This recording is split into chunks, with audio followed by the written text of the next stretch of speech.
Metal Warriors. It's a game so good that between now and the last time John and I talked about it, it basically doubled in price on eBay. Metal Warriors! It's a great game that me and my old friend Vince used to play a ton at his house. McMahon. This is actually his copy. He basically left it at my house, worried that his mother would sell it. That nice boy gave me $5 for it, though. yeah, that sort of thing. And now this is a couple hundred now. So that's, Let's talk about the story. It's pretty bare bones, but it doesn't need to be anything more than that. Basically, the unified... It works for what it is. Yeah, the unified Earth government is protecting the Earth from the Dark Axis. Basically, futuristic good guys versus futuristic bad guys. In Save the space, world. shoot, gun, mech attack. And the Follow lone mission, warriors that are left are known as Metal Warriors! In the future of space! And that's basically it. It's just a way to drive the gameplay. Yeah, for the most part, a lot of the early missions are basically just destroy enemies until it's basically done. Destroy the enemies, defend the base. It gets a little bit more varied as you go on, but it's pretty much just you're a gigantic robot, blow up the other gigantic robot. And don't die. The gameplay, John. The gameplay. So the gameplay in this is actually pretty fun and features a neat thing in that it isn't just one big sort of mech that you drive. There's actually several of them, and if you press select, your little guy hops out. And you only have a little bit of health as him, but you can hop into another. Sometimes you hop out and you like have to fight little guys and then like activate control panels to get around. It's pretty cool that you're just a human and you're moving around the whole level and you can hop from suit to suit. And if you hop out of your suit, be careful because another character can take over your suit. One of the little scientists running along, which is kind of scary. And your mech has tons of different abilities. It has a kind of like a shield option sometimes. It can kind of jetpack upwards. Super some speed. of them can, like some of them have super speed. They all have like a base gun, but sometimes you're just a ball that can turn into like a turret sort of gun. Sometimes you're these other mechs spider, that can't. that flying thing that can pile drive. There's a huge there's a huge variety. So when I was playing this game, I'm like, oh, this is really fun. Honestly, if it had one or two mechs, I feel like it would have been serviceable. But it has a large 5 or 6. Like it has a large variety. All of them are different. All of them play different, and you can hop out of all of them and play as your guy. So honestly, it's just a ton of fun to be the mech, be the guy. I want to be the guy. You want to be that mech. You're about the size of the little guy. I want to be the guy. It's a good time, and the single-player game is very challenging. But it's fun. There's also a multiplayer functionality which to it. I would say is actually the better part of the game.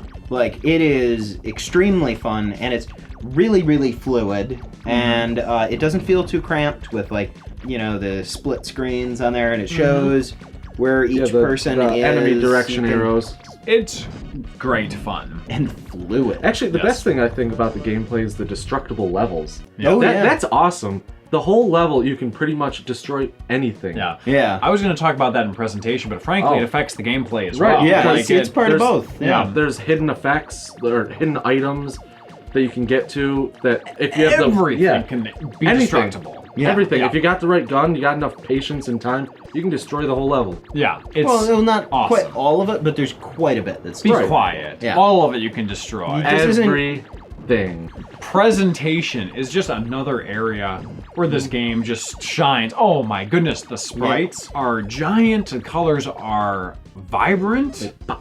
They really, really pop. Everything looks pretty cool. The design of like how everything looks, like the little like nitro that's drawn on there. That's really cool. I don't think that'll show up. Nope. We'll just be back there. Nope.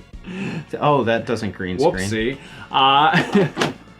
And you know what? Another thing that's really impressive about the presentation is that in multiplayer with the split screen, that's a smooth frame rate. With everything that's going on, it continues to go smoothly. Yeah, it's extremely smooth. They made this game look good, but they didn't push it too far. That was like one thing that was always a big problem on like Sega later on, was there was always developers who were like, I want it to look like the Super Nintendo, even though the Genesis wasn't quite as powerful. So they just shoehorned that bitch on there, and there were so many frame drops. And it's like, you fools, you made such a good game, but this slowdown. There are also cutscenes. Yeah. In this game. Yeah. And I was surprised at how good they looked. They were basically full frame. Yep. Yeah. They were colorful. It reminded me very comic booky feeling. Very comic booky. It's a bit anime. Yeah. A bit. And one of the best things about the presentation, and correct me if I'm wrong, guys, but every time there was a female character, you know, here's a female character, say the Baltica, you be the female character, you know, and she's kind of facing the group over here, and the camera would always be like, right there. Show the nice ass cleavage. Just focus on the butt. Focus on the butt. And I really appreciated that as a male gamer. Yeah. I mean, being a young male gamer. Oh, yeah. I would have been all over that. Yeah. Absolutely, I would have been. Can't wait for that cutscene. That ass. That's pushes you to the next level. Whoa, that's 40 to 50 pixels of butt. And yeah. I mean, they alternate the characters too. It's like a blonde, brunette, it's like whatever you want. And then there's that. It's like a buffet of asses. The one M. Bison-y looking guy and his like robot controller thing, and then he's the chief. The futuristic screen that is not a holographic thing at all, but it's just the floor. So everybody has to stand around looking at their feet. Another great thing about the presentation is that normally you would get in this era amazing looking Japanese games, but this was LucasArts. Yeah, this was an American developed LucasArts working with game. Konami. And it had nothing to do with Star Wars. Yeah. And it was beautiful. It was just very well done presentation overall. Not only did it have nothing to do with Star Wars, it wasn't a LucasArts like adventure game either. It was like an action game, and they were like, well, we'll give one of the mechs sort of a lightsaber, but that's as close as it gets. How would you rate Metal Warriors? I always felt like there should be like a sweet guitar riff during that. Like it should have been sort of like a bit techno, but a bit like sort of more thrash. Yeah, thrash, like for sure. Yeah, fusion there would have been truly amazing for this. Fusion. I don't know what just happened. Anyways, so what would we rate this game? What do you think? Well, to be honest, like I always felt the single player could do with a bit of a polish, but that multiplayer is so damn good. I would probably say 9 out of 10. Wow. Okay. I've so many hours of fun to be had. Yeah. That multiplayer. I'd probably give it a 8.5, 9. Okay. It was pretty good. The controls. I didn't like the shooting mechanic a little bit, how you had to up and down. It never felt quite fluid. Yeah, it wasn't it was like wasn't perfect enough. To be fair, you are working with the D-pad. Yeah. Yeah, it's hard working with that D. That's right. I would probably give it an 8, but the presentation like a 10. And that would probably average out to about a 9 for me. Like it was just, I'm just a sucker for that presentation. Like it was just, you could see the effort put into it, and I appreciate that. Yeah.